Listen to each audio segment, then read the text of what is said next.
नमस्कार दोस्तों, कैसे हैं आप लोग। I hope you guys are doing well. Specially इस कोरोना की जो तीसरी लहर आई है, इसमें आप अपना अच्छे से ख्याल रखना। तो आपको जैसा पता है कि ये जो वीडियो है वो Q&A वीडियो है।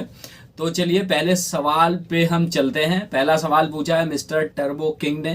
पूछते हैं कि जो सिक्योरिटी डिपार्टमेंट है उसमें प्रमोशंस कैसे होते हैं और स्टार्टिंग से लेके जो चीफ सिक्योरिटी ऑफिसर की सैलरी क्या है। तो भाई मैं आपको बता दूं कि ये डिपेंड करता है टोटली क्रूज लाइन के ऊपर। जी हाँ, कौन सी क्रूज आप ज्वाइन करोगे तो वहाँ पे अलग अलग क्रूज लाइन में अलग अलग सैलरी होती है। तो मैं स्टार्टिंग से बता दूं कि जो स्टार्टिंग पोजीशन है वो सिक्योरिटी स्टाफ कहीं बोला जाता है, कहीं बोला जाता है सिक्योरिटी ऑफिसर। ये डिपेंड करता है। तो इसकी जो स्टार्टिंग है दोस्तों वो $1300-1400 से लेकर $2000 तक होती है। जी हाँ, जो आपकी जो सिक्योरिटी गार्ड कह लो या सिक्योरिटी स्टाफ कह लो या फिर सिक्योरिटी ऑफिसर कह लो, जो स्टार्टिंग की पोजीशन है वो अलग अलग क्रूज लाइन में अलग अलग हो सकती है। जैसे मैं बता दूं आपको एग्जाम्पल के लिए, कुछ क्रूज लाइन में जैसे जो आपकी कार्निवल है उसमें थोड़ी सी कम है स्टार्टिंग में। वो 1300-1400 के आसपास पहले स्टार्ट होती थी। हो सकता है अभी उन्होंने थोड़ा बहुत इंक्रीज कर दिया हो। तो आप ऐसे मान के चलो 1300-1400 वहाँ मिल जाता है आपको। उसके बाद अगर NCL ज्वाइन करोगे तो लगभग 1800 के आसपास वहाँ मिलता है। रॉयल ज्वाइन करोगे तो 1700 के आसपास मिल जाता है। और अगर आप डिज्नी ज्वाइन करोगे तो वहाँ 2000 के हिसाब से मिल जाता है। और आपकी जो वर्जिन जो है वो अगर आप ज्वाइन करोगे वर्जिन क्रूज लाइन तो उसमें जो है दोस्तों वहाँ पे भी शायद 2000 के आसपास जो है वो आपको मिल जाता है। मैंने स्टार्टिंग पोजीशन की जो सैलरी आपको बताई है वो कम ज़्यादा हो सकती है, क्योंकि मैंने भी जो पता किया है, जो सुना है, जो सोर्सेज से, उसके हिसाब से पता चलता रहता है। लोग बातें करते हैं, कोई किसी का फ्रेंड होता है वहाँ, कोई किसी का फ्रेंड, तो ऐसे लिंक से पता चलता रहता है। तो ये कम ज़्यादा हो सकती है, आप इसे जो है फिक्स ना माने। बाकी लगभग लगभग इतनी होती है। बाकी जो मैंने आपको जो कम सैलरी बताई है 1300-1400 जो सैलरी बताई है उसके भी कुछ रीजंस हैं। जैसे आप कार्निवल है, कोस्टा है, वहाँ क्या होता है कि एक कॉन्ट्रैक्ट के बाद में जो आपकी जो सैलरी है दोस्तों वो इंक्रीज हो जाती है। जब आप सेकंड कॉन्ट्रैक्ट जाओगे तो हो सकता है $50 इंक्रीज हो जाए, $100 इंक्रीज हो जाए, ऐसा होता है। कुछ कंपनियां जो होती हैं वो स्टार्टिंग से ही आपको फिक्स सैलरी दे देंगी 1700-1800, जैसे 2000 या जितना भी दे दिया आपको, तो वो जो है आपकी इंक्रीज जो होगी सैलरी वो एक साल के बाद होगी। वो भी ऑलमोस्ट 3% 4% के आसपास जो है वो इंक्रीमेंट लगता है। बाकी जब सैलरी का जो रिवाइज जब सैलरी होती है तब अच्छे से बढ़ती है। जो भी है $100-200 अगर 5 साल में रिवाइज किया या 3 साल में या ज़्यादा, मतलब ये डिपेंड करता है कंपनी के ऊपर। अब यहाँ पे क्या होता है कि जो जैसे कुछ कंपनियां बहुत अच्छे पे करती हैं, जैसे डिज्नी करती है, मैंने सुना है कि वर्जिन जो वॉयज है वो भी अच्छा पे करती है। तो यहाँ पे क्या है, एक दिक्कत है दोस्तों कि जैसे डिज्नी है उसके पास शिप जो है ना वो 4 ही हैं केवल। जी हाँ, अब 4 क्रूज शिप हैं तो आपके रोटेशन में दिक्कत हो सकती है। बाकी जो बड़े बड़े जाइंट हैं जैसे रॉयल है और कार्निवल है और NCL है, ये जो बड़ी बड़ी शिप्स हैं क्रूज कंपनीज हैं, तो इनमें क्या है कि शिप्स ज़्यादा हैं इनके पास। ठीक है, जब शिप ज़्यादा है तो आपका रोटेशन में दिक्कत नहीं आएगी। आप 6 महीने का कॉन्ट्रैक्ट करोगे, 2 महीने घर पे जाओगे, फिर से वापस आ जाओगे। अब जिसके बाद 2 3 4 ही शिप हैं तो वहाँ पे हो सकता है कि आपका जो रोटेशन है उसमें देरी हो जाए। जी हाँ, हो सकता है जो 2 महीने की जो वैकेशन है वो लंबी हो जाए, 4 महीने की हो जाए, 6 महीने की हो जाए, 3 महीने की हो जाए। ये करता है डिपेंड। ठीक है, तो जो आपकी जो वर्जिन वॉइस है उसने तो अभी भी स्टार्ट किया है तो उसके पास भी ज़्यादा शिप्स नहीं है।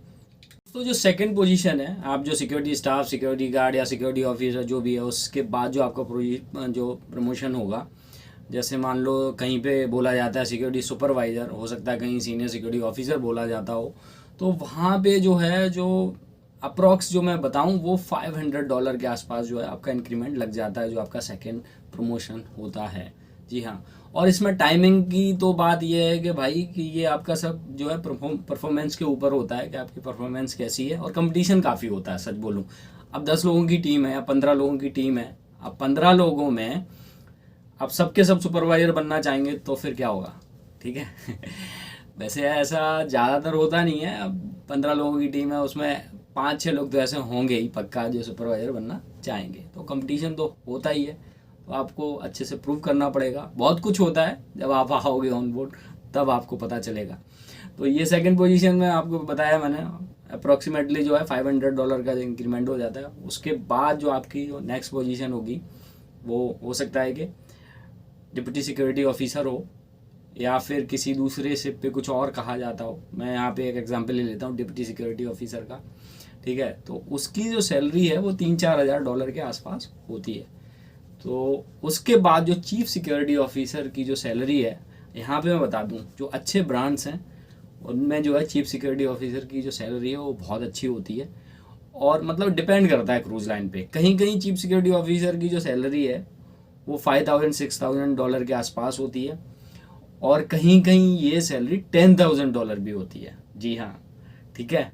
तो जो अच्छी क्रूज लाइंस हैं उनमें जो चीफ सिक्योरिटी ऑफिसर की जो सैलरी है वो $10,000 के आसपास होती है। वो थोड़ा बहुत कम ज़्यादा हो सकता है, $1,000-2,000 इधर उधर हो सकता है, ठीक है जी। और बीच में एक आध पोजीशन और भी हो सकती है, तो उसी हिसाब से आप सपोज आप मान के चलिए।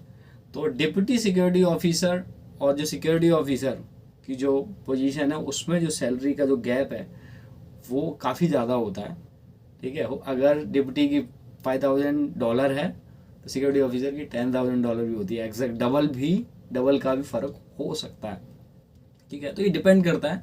तो आपको एक अंदाज़ा लग गया होगा कि कैसे कैसे सैलरी इंक्रीमेंट होता है। तो जो बॉस है, चीफ है, उसकी तो सैलरी का जवाब ही नहीं है। क्वेश्चन पूछा है मिस्टर सैयद साबाज साहब ने, बोला है कि मेरा experience first job to last. भाई इस वीडियो में माफ़ी चाहता हूँ, इसमें मत पूछिएगा, क्योंकि मैं ये अगर इस वीडियो में बताने बैठूंगा तो काफ़ी लंबा हो जाएगा। और वो काफ़ी जो मेरे लाइफ की जो जर्नी है, मेरे जो प्रोफेशनल जो कैरियर है, उसका मैं सोच रहा हूँ कि एक अलग से वीडियो बनाऊंगा और उसमें अच्छे से जो भी है सब कुछ बताऊंगा, मैंने क्या क्या किया है स्टार्टिंग से लेके अभी तक और यहाँ तक कैसे पहुँचा हूँ, क्या क्या पापड़ बेलने पड़े, वो सब बताऊंगा। तो थोड़ा सा धीरज रखिए, थोड़ा सा टाइम दीजिए, जल्द ही वो वीडियो आपके सामने आ जाएगा। तो दोस्तों मूव ऑन करते हैं नेक्स्ट क्वेश्चन की तरफ। मिस्टर सागर साहब का क्वेश्चन है, चलो रीड आउट करते हैं। Sir, as we know you are in security department, how many times you have faced conflict situation between guests in your career, and how often the senior hierarchy participated in conflict management? Any special memory of any problematic situation from which you made out special lesson? तो भाई ये तो होता रहता है। जी हाँ, ये depend करता है कि आप कहाँ पे सेल कर रहे हैं। रीज़न मतलब किस रीजन में आप कर रहे हो। जैसे मैं ऑस्ट्रेलिया में था, वहाँ पे तो भाई जो आइसोलेशन होता है ना, आइसोलेशन मतलब जब गैस जो है अग्रेसिव हो जाता है दारू दूरू पी के, सिचुएशन तो मतलब कुछ भी हो सकती है। लैंड पे जो क्राइम होते हैं वो शिप पे भी हो सकता है कि नहीं, क्योंकि लोग तो वही हैं और ऑन बोर्ड आते हैं। और अंडर इन्फ्लुएंस ऑफ अल्कोहल कुछ भी कांड हो सकता है, दारू पीने के बाद तो कुछ भी हो सकता है ना, ठीक है। तो काफ़ी होता रहता है। ऑस्ट्रेलिया में जब मैं था तो हर एक मतलब हर क्रूज़ में एक दो आइसोलेशन होते थे। मतलब गेस्ट जो है वो कोऑपरेट नहीं कर रहा है, अग्रेसिव हो रहा है, तो उसको उठाया और एक रूम में डाल दिया। वैसे आपकी जानकारी के लिए बता दूं कि हमारे पास ब्रिक होती है, मतलब जेल, 2 रूम होते हैं। तो अगर गेस्ट सपोर्टिव है, थोड़ा सा कोऑपरेट कर रहा है, तो उसको जो है इस सिचुएशन के ऊपर डिपेंड करता है, उसी के रूम में या किसी रूम में नज़रबंद कहते हैं ना, नज़रबंद कर दिया जाता है। तो एक सिक्योरिटी स्टाफ या सिक्योरिटी गार्ड जो भी कह लो, उसके बाहर रहेगा कमरे के, और गेस्ट अंदर रहेगा। उसको जो भी चीज़ चाहिए वो सब प्रोवाइड कराई जाती है, ठीक है। तो मेरे साथ काफ़ी बार हो चुका है। आपने पूछा कि ऐसी कोई मेमोरी है जो मैं शेयर कर सकूं, तो मैं बता देता हूं आपको यार। कई बार तो ऐसा भी होता है कि जो गेस्ट इतना अग्रेसिव होता है कि वो पंच करना स्टार्ट कर देता है। जी हाँ, वो नहीं देखता भाई, दारू वारू पी के रखा होता है, हो सकता है आप में ही लग जाए, और आप जो है वो गेस्ट को नहीं पंच कर सकते, मार नहीं सकते हो, ठीक है। हाँ, एक बहुत ज़्यादा ऐसी सिचुएशन हो जाए कि आप मतलब आपके लिए लाइफ थ्रेटनिंग वाली सिचुएशन हो जाए, तब तो आप सेल्फ डिफेंस करोगे ही। बट जो है कंपनी अलाउ नहीं करती है, आप गेस्ट को मार नहीं सकते। गेस्ट जो है भगवान का दर्जा दिया जाता है, इवन वो अग्रेसिव है तो भी तो जो है आपको अच्छे से वो सिचुएशन डील करनी होगी, पूरी टीम। जी हाँ, जो बॉस होता है ना, आपने पूछा है कि जो मैनेजमेंट है वो कब कब इन्वॉल्व होता है, तो मैं आपको बता दूं कि अगर कोई भी अग्रेसिव गेस्ट है तो मैनेजमेंट जो है वो तुरंत इन्वॉल्व हो जाता है। जी हाँ, बॉस तुरंत आ जाता है। डिपेंड ऑन सिचुएशन, किस टाइप की सिचुएशन है, ठीक है। फाइटिंग वाइटिंग हो गई है या फिर जो है सेक्सुअल असॉल्ट का कोई केस है कि नहीं, और या फिजिकल असॉल्ट है, रेप है, बहुत सारी सिचुएशंस हो सकती हैं, ठीक है। चोरी की हो गई, ठीक है, थेफ्ट हो गया, कुछ भी हो सकता है। जितने कांड यहाँ कहूँ मैं, जितनी सिचुएशंस लैंड पे हो सकती हैं उतनी जो है शिप पे हो सकती हैं। तो मैं आपको बता दूं, चलो शेयर कर देता हूँ। एक बार क्या हुआ कि एक गेस्ट था, मतलब उसको थोड़ा सा वो शायद ड्रग एडिक्ट था, तो थोड़ा सा मेंटली डिस्टर्ब था और बीमार भी था वो। तो उसे मेडिकल में एडमिट किया गया था, जो हमारा मेडिकल होता है उसमें एडमिट किया गया और मुझे वहाँ बिठाया गया। मैं यार न्यू हायर था, 3-4 महीने हुए थे मुझे ऑन बोर्ड आके, और मुझे बिठा दिया। सुपरवाइजर ने बोला भाई बैठो यहाँ पे, ये गेस्ट है। तो वो गेस्ट यार मतलब अजीब अजीब सी हरकतें कर रहा था, ठीक है। कभी तो वो हंसना चालू करता था ही, और कभी वो रोना चालू करता था, ठीक है। और कभी पूरा जो है कमरे में परेड जैसा मतलब आना जाना चालू है, उसका चलना चालू है, ठीक है। कभी मेरे पे मुझे घूरेगा, चिल्लाएगा, बाथरूम में जाएगा, अंदर बाहर। और एक बार तो क्या किया उसने, पूरा कपड़े निकाल दिया, नेकेड। आप बोलो। और उसके बाद में मतलब ऐसा करना चालू किया उसने। तो मैंने फ़ोन किया सुपरवाइजर को, मैंने कहा भाई यार ये अग्रेसिव हो रहा है, अकेला हूँ, एक आदमी भेजो। सुपा ने बोला भैया यार आदमी तो नहीं है, मैनेज करो सिचुएशन, देखते हैं, ठीक है, let me check who is free, ठीक है। नाइट का टाइम था, नाइट में था, ठीक है। तो गेस्ट यार जितना मैंने बोला और इतने में जो है वो बैकअप आ नहीं पाया, गेस्ट जो है आ गया। और गेस्ट को ध्यान रखना है कि वो भागने ना पाए। अगर वो वहाँ से रूम से भाग गया और कहीं जाके सीधा जंप किया उसने, पानी वानी में जंप कर गया सी में, तो लग जाएगी आपकी, ठीक है, जॉब तो खतरे में है ही। तो फिर क्या हुआ, वो बंदा आया, अग्रेसिव हो गया। अग्रेसिव होने के बाद में वो आया और उसने पंच मारने की पूरी कोशिश की, जैसे तैसे मैंने अपने आप को सेव किया, बचाया, ठीक है। और तब तक मैंने चिल्लाया हेल्प हेल्प। तो वहाँ nurse on duty luckily male था, ज़्यादातर फीमेल होती हैं मेडिकल में, ठीक है। फीमेल होती तो क्या पकड़ती है, क्या हेल्प करती है यार मेरी। तो वहाँ पे जो नाइट का समय था, नाइट ड्यूटी में मेल था, वो भाई आया फटाक से, जैसे ही मैंने चिल्लाया वैसे ही आया। और आने के बाद वो उसने गेस्ट को ऐसे पकड़ा और मेरे को बोलता है कि तुम साइड में हो जाओ, तुम्हें देख के अग्रेसिव हो रहा है। मैंने ठीक है, एग्रीड, हो सकता है मुझे देख के जो है वो अग्रेसिव हो रहा, तो मैं साइड में हो गया। लेकिन वो इतना मतलब तगड़ा गेस्ट था वो मतलब वो रोक नहीं पाया, जो नर्स ऑन ड्यूटी था उसने रोक नहीं पाया, और वो गेस्ट जो है झटका दे के और वो मेरी तरफ फिर मारने के लिए आया। तो जैसे तैसे हमने, तब तक हमारे सुपरवाइजर लोग आ गए और उसको जैसे तैसे हम लोगों ने कंट्रोल किया। और उसके बाद में मुझे वहाँ से रिप्लेसमेंट किया गया और दूसरे बंदे को वहाँ बिठाया गया। हो सकता है मुझे देख के वो हो रहा हो। बाकी मैंने इसमें कुछ चीज़ें जो हैं वो बताई नहीं है, क्योंकि मैं वो शेयर नहीं कर सकता क्योंकि सामने वीडियो में, ठीक है, कुछ चीज़ें। हालांकि मैं एक एग्जाम्पल दे रहा था आपको। एक एग्जाम्पल अगर आपने सुना हो तो कार्निवल क्रूज़ का था, मैं आपको बता देता हूँ, चलो आपने पूछा है तो। वहाँ पे क्या हुआ था, कुछ तो कन्फ्लिक्ट हो गया, ठीक है, गेस्ट, 2 गेस्टों के बीच में, ठीक है। वहाँ सिक्योरिटी का इन्वॉल्वमेंट हुआ। तो वो गेस्ट इतना अग्रेसिव हो गया और सिक्योरिटी को ही धड़ाधड़ पंच मारने लग गया। तो वहाँ पे वो मतलब रोकने की कोशिश की गई, नहीं रुका।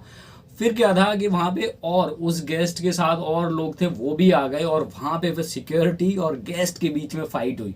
फिर सिक्योरिटी ने क्या किया, पूरी टीम आने के बाद जितने भी गेस्ट थे सबको गिरा गिरा के दे पंच, मतलब बहुत हंगामा हुआ, बहुत ड्रामा हुआ पूरे फ्लीट में।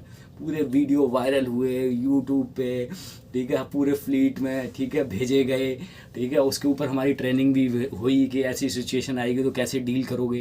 कार्निवल क्रूज ने पूरी की पूरी टीम फायर कर दी भाई। ये उनकी जिम्मेदारी थी उस सिचुएशन को कैसे डील करना था, ठीक है। सारे इक्विपमेंट प्रोवाइड कराए जाते हैं, ठीक है, टीम को, वो सब यूज़ करने चाहिए थे, ठीक है। क्या क्या उनकी कमियां थी वो सब उन्हें बताया होगा। यही कहूँगा यार यहाँ पे कि अगर गेस्ट अग्रेसिव है, कॉपरेट नहीं कर रहा है सिक्योरिटी के साथ, तो कम से कम 2 लोग तो होने ही चाहिए, एक बंदा संभाल नहीं सकता, ठीक है। क्योंकि वहाँ वो चालू हो जाएगा फाइट करना और आप उसे रोकोगे नहीं, चोट खा जाओगे, ठीक है।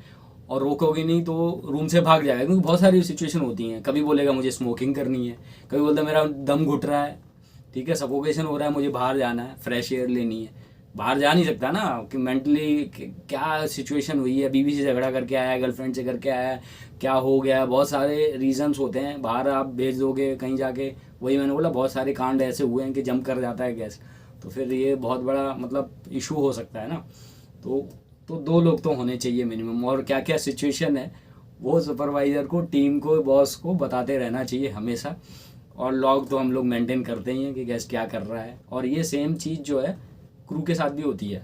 जी हाँ, क्रू भी आइसोलेट किए जाते हैं। यहाँ पे दारू पी के बहुत क्रेजी हो जाते हैं क्रू, तो यहाँ पे ऐसा चलता रहता है, क्रू भी फायर होते हैं। एक वीडियो सेपरेट बनाऊंगा मैं कि क्या क्या रीजंस हैं जिनकी वजह से क्रू फायर होता है। भाई सागर भाई, आपने क्वेश्चन बहुत ही अच्छा पूछा है। अगर आप ये क्वेश्चन पूछ सकते हो और इसका आंसर, ये ऐसे समझ लो सिक्योरिटी का जो इंटरव्यू होगा उसमें ये वाला क्वेश्चन जरूर पूछेंगे, और इसका आपने भाई जवाब दे दिया ना अच्छे से, यू आर सिलेक्टेड। मैं इतना बोल सकता हूँ यार, आप तो सिलेक्ट हो गए, ठीक है। आपने ये क्वेश्चन मेरे से पूछा है, यू आर सिलेक्टेड। क्वेश्चन जो है वो है मिस दिव्या चौधरी जी का। कहती हैं कि which department we can get easily placed without having much experience. तो मैडम मैं आपको बताना चाहूँगा कि 1 से 2 साल का एक्सपीरियंस तो चाहिए ही कंपनी को, फ्रेशर नहीं लेते हैं, ठीक है। और बेटर यही रहेगा कि आप जिस डिपार्टमेंट में काम करते हो, वैसे मैंने एक गर्ल्स के लिए अलग से वीडियो बनाया था कि कौन कौन से जो डिपार्टमेंट और कौन कौन सी जो पोजीशंस हैं वो गर्ल्स के लिए बेटर हैं, तो वो वीडियो आप ज़रूर देखिएगा। काफ़ी डिपार्टमेंट्स हैं जहाँ पे आपको जॉब मिल सकती है।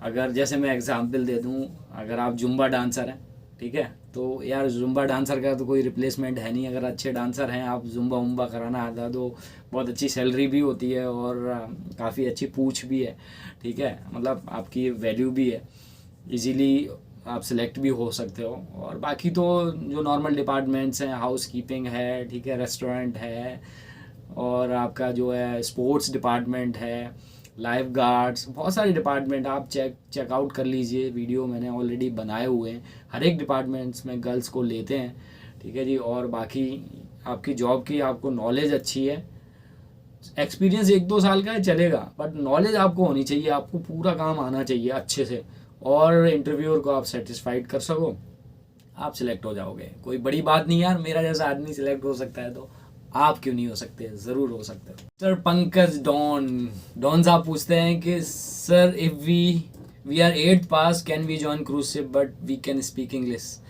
भाई वैसे तो मैंने जहाँ भी देखा है वो 10th पास लिखते हैं, बट अगर आपका एक्सपीरियंस अच्छा है, आपको नॉलेज अच्छी है और आप अच्छी इंग्लिश बोलते हैं, तो हो सकता है कि वो आपको कंसीडर कर लें। जैसे 10th पास जिस पोजीशन में चाहिए होता है, जैसे कोई भी यूटिलिटी हो गया, जैसे आपका बार यूटिलिटी हो गया, ठीक है, और गैली यूटिलिटी हो गया, और अदर जैसे आप प्रोविज़न यूटिलिटी आप कह लो, ठीक है, स्टोर यूटिलिटी कह सकते हो, तो वहाँ हो सकता है कि वो कंसीडर कर लें। बट मैंने अभी तक जो भी देखा है वो 10th पास देखा है, क्योंकि आप जिस कंसल्टेंसी के पास जाओगे वो आपका रिज्यूम देखेंगे, अगर उन्होंने कंसीडर कर लिया तो ये लोग तो कर ही लेंगे।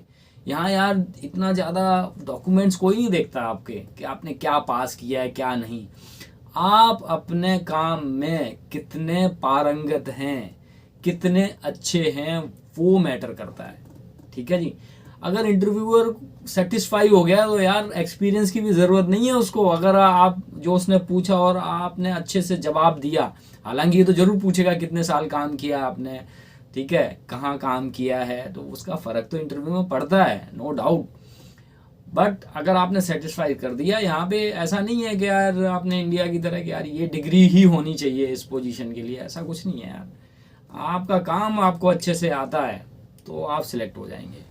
तो भाई नेक्स्ट क्वेश्चन पूछा है मिस्टर रोहित कोहली जी ने, what is the situation of current on board, I got selected as new crew on board, I got offer letter but when they will process it, does they hire new crew members at this time. तो भाई situation अच्छी नहीं है बिल्कुल, क्योंकि आपने सुना ही होगा यूएस में एक दिन में 10-10 लाख जो है वो केसेस आ रहे हैं, तो सिचुएशन बिल्कुल सही नहीं है। जो जितनी शिप जो है सेल कर रही हैं उनमें पॉजिटिव केसेस हैं, आपने न्यूज़ में भी सुना होगा, हर एक, चाहे वो रिगार्डलेस कौन सी भी कंपनी हो, कोई भी कंपनी हो, हर कंपनी में हर एक शिप में पॉजिटिव केसेस हैं।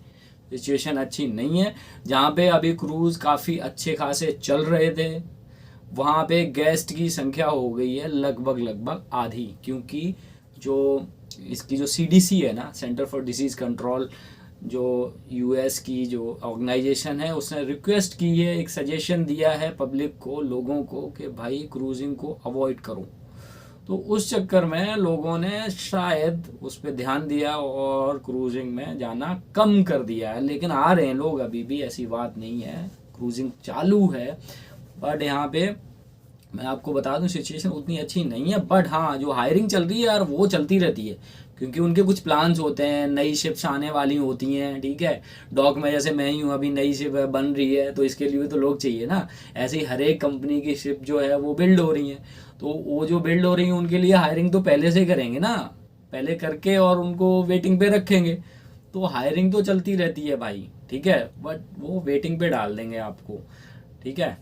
आपका जो है वो प्रोसेस हो सकता है जल्दी, तो जैसा आप थोड़ा सा वेट करिए, वेट एंड वॉच क्या हो रहा है। अभी 4 से 10 दिन में सब क्लियर हो जाएगा कि क्रूजिंग कंटिन्यू रहने वाली है या फिर ये कुछ टाइम के लिए बंद हो जाएगी, 2-3-4 महीने के लिए स्टॉप कर दिया जाएगा। अगर गेस्ट ही नहीं आएंगे तो फिर कंटिन्यू कैसे होगी, तो ये 4 से 10 दिन में सब क्लियर हो जाएगा। तो वेट एंड वॉच। क्वेश्चन है, which department easy to get job? भाई सारे डिपार्टमेंट इजी हैं, अगर आपको अच्छी नॉलेज है, फिर से वही कहूँगा, और अच्छी आपको अच्छे अपने काम की अच्छी नॉलेज है, अच्छा एक्सपीरियंस है, तो कोई भी डिपार्टमेंट यार टफ नहीं होता। हालांकि कंपटीशन होता है, अब वहाँ 2-3 लोगों को हायर करना है तो हो सकता है 10 लोगों को बुलाया जाए, ठीक है, 15 को भी बुला सकते हैं। तो आपको बेस्ट तो होना ही पड़ेगा यार, ठीक है, एक चीज़ में ही तो बेस्ट होना है। वैसे इतना ज़्यादा वो नहीं है यार, एक्सपीरियंस आपका अच्छा है ना और नॉलेज अच्छी है तो बस हो जाएगा आपका। तो ऐसा कुछ नहीं है कि ये एक पर्टिकुलर डिपार्टमेंट है वहाँ पे इजीली हो जाए, ऐसा नहीं है भाई। पूरी दुनिया से लोग आते हैं क्रूज़ पे, ठीक है, तो हर एक डिपार्टमेंट में लोग तो आते ही हैं, लाइन तो लगी रहती है। मिस्टर अनोनिमस जी पूछते हैं कि स्टेट पुलिस का अगर एक्सपीरियंस ले लें तो सिक्योरिटी में जॉब कर सकते हैं? जी हाँ, बिल्कुल कर सकते हैं। आपने शायद वो वीडियो नहीं देखा जिसमें मैंने बताया था कि on board cruise ship security कौन कौन लोग ज्वाइन कर सकते हैं, उसमें सब बताया था मैंने। वो वीडियो आप चेकआउट कर लीजिए, देख लीजिए, पता चल जाएगा। दूसरा क्वेश्चन पूछते हैं, क्रू मेंबर शिप में गर्लफ्रेंड बना के डेटिंग कर सकते हैं क्या? वाह, काफ़ी इंटरेस्टिंग है क्वेश्चन, सेपरेट वीडियो बनाते हैं, ठीक है। का तीसरा क्वेश्चन है मिस्टर अनोनिमस जी का, कि शिप पे जाने से पहले डॉक्यूमेंट्स रेडी करने पड़ेंगे? जी हाँ, after interview you can ready your document, जो भी चाहिए होगा आपको टाइम मिलेगा, ठीक है, और वो सब जो है वो आप रेडी कर लेना। ऐसा नहीं है कि आपको एकदम से बोल दिया जाएगा चलो चलो, आपको थोड़ा सा टाइम मिलेगा। मेडिकल वगैरह है, STCW है, वीज़ा का प्रोसेस है, ये सब आप इंटरव्यू के बाद कर सकते हैं, पहले ना करें, मेरा ये सजेशन है। अनोनिमस जी का अगला क्वेश्चन है, विदाउट कोर्स ऐसा कौन सा डिपार्टमेंट है जो हम जा सकते हैं, और ऐसा नहीं तो कैसे एक्सपीरियंस सर्टिफिकेट बना के शिप पर जा सकते हैं? भाई विदाउट कोर्स के मैंने एक वीडियो ऑलरेडी बनाया हुआ है कि होटल मैनेजमेंट किए बिना और कौन कौन से डिपार्टमेंट हैं जहां आप ज्वाइन कर सकते हो। बहुत सारे ऐसे डिपार्टमेंट हैं जहां आप बिना कोर्स के ज्वाइन कर सकते हो, तो वो वीडियो आप देख लेना, ठीक है। आप चाहो तो मैं लिंक जो है डिस्क्रिप्शन में दे दूंगा, आपको क्लियर हो जाएगा। फिर भी कोई डाउट रहेगा तो मेरे से पूछ लेना। पूछा कि एक्सपीरियंस कैसे बना सकते हैं? भाई ये बात जो है वो कैमरा के सामने बोलने वाली नहीं है। आप कैसे बनाते हो ये आपके ऊपर डिपेंड करता है। मैंने आपको पहले ही बोला था, फिर बोलता हूँ कि भाई इंटरव्यूअर को सेटिस्फाई कर देना। बैकग्राउंड उतना ज़्यादा चेक नहीं होता है, क्योंकि अगर आपने सेटिस्फाई कर दिया, उन्हें लगा बंदा काम का है यार, इसने कहाँ काम किया क्या नहीं किया है वो छोड़ो, ठीक है, ये काम का बंदा है, ले लो इसे, दैट्स इट। तो अब आप ये देख लो कैसे बनाओगे, कहाँ से लाओगे, क्या करोगे, वो आपके ऊपर है। तो मिस्टर सैयद साहब कहते हैं कि ये एयरबोर्न ऑफिस में गए थे। मैंने एक्चुअली एक आर्टिकल डाला था यार, एक जॉब पोस्टिंग डाली थी, माफ़ी चाहूँगा। वहाँ गए और आपको ये पता चला कि कोई भी हायरिंग नहीं होती है, अभी नहीं हो रही है, सॉरी, एट प्रेजेंट, तो उसके लिए माफ़ी चाहूँगा। आप वहाँ गए और आपको जो है वहाँ मतलब आपका टाइम वेस्ट हुआ। नेक्स्ट टाइम ऐसा नहीं होगा, पूरा जांच पड़ताल करके चेक करके ही मैं पोस्ट करूँगा। ये फिर से मैं कहूँगा, फिर से माफ़ी चाहता हूँ आपसे, आपको जो दिक्कत हुई परेशानी हुई मेरी वजह से, तो फिर से माफ़ी चाहूँगा और यही कहूँगा कि नेक्स्ट टाइम चेक करके डालूँगा। और हाँ, आपको बैकग्राउंड कुछ चेंज दिख रही होगी। जो लास्ट के वीडियो, अगर आप कंटिन्यू मेरा चैनल देखते हैं और सारे वीडियो देखते हैं तो आपको लास्ट के जो वीडियो हैं उनमें बैकग्राउंड कुछ और दिख रही होगी, इसमें कुछ और दिख रही है, तो आपको समझ में आ गया होगा। यह है क्रू केबिन, ठीक है, बैक टू रियलिटी। पहले हम गेस्ट केबिन में रहते थे तो वहाँ का कुछ और ही नज़ारा था, यहाँ का कुछ और है। अगर ये आप ये चाहते हैं कि इसका मैं एक वीडियो बनाऊं, क्योंकि क्या है कि ये न्यू शिप है, न्यू बिल्ड है, तो पहली वाली जो शिप थी जो पुरानी उनसे और ये जो नई शिप आ रही है उनके जो केबिन हैं उनमें कुछ डिफरेंस है। अगर आप चाहते हैं कि इस पर मैं वीडियो बनाऊं तो आप कमेंट में ज़्यादा से ज़्यादा लोग कमेंट करके बताइएगा, तो मैं जो है केबिन टूर या केबिन का जो वीडियो है वो बना दूंगा। तो आपको पता चल जाएगा कि जो नई शिप्स आ रही हैं उस पे जो है वो क्रू के केबिन कैसे हैं। यार वीडियो अगर अभी तक लाइक नहीं किया है तो लाइक ज़रूर कर दो यार, इससे मोटिवेशन मिलता है। और आई होप कि वीडियो आपको पसंद आया होगा। तो इस वीडियो को जो है ज़्यादा से ज़्यादा लाइक करें और चैनल सब्सक्राइब नहीं किया तो प्लीज़ इसे सब्सक्राइब करें और रखें ढेर सारा ख्याल। लव यू ऑल, जय हिंद।